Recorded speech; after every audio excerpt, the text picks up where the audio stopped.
What are your top tips for locums? So my top tips for locums, I guess I've learned a whole lot about this industry, locuming over the last 5 years, and then also seeing the other side, building a business around it and forming relationships with hospital networks. So I could talk about this all day, but I guess I'll just spill you a few hot tips.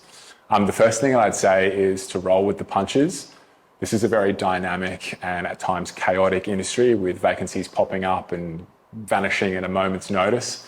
And that can be, if you're not ready for that, I guess that can be a little bit of a culture shock when you come from the permanent contract world where things are a lot more linear and a lot sort of more planned in advance. So I think if you come into the experience being prepared to change your plans and roll with the punches and compromise, those people often end up having a much better experience than the people who really want security and stability and a very kind of like linear experience.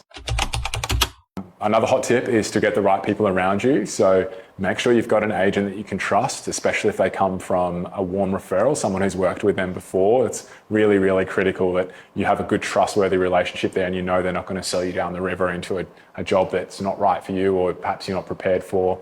And the same thing goes with an accountant. So get a really good accountant who understands the medical world. Bonus points if they've had locuming experience, because there's a lot of minutiae there to understand, and hopefully your agent will be very experienced around those topics too. But having the right people around you is really important to make sure that those issues are managed and addressed early. And the last tip I'll give you for now is to pack your eye mask. When you're sleeping in an unusual hotel room, an unfamiliar place, especially if you're doing nights, being able to block out the light is an absolute godsend. So don't get a cheap one, get a good quality one, take it with you and reap the benefits from that.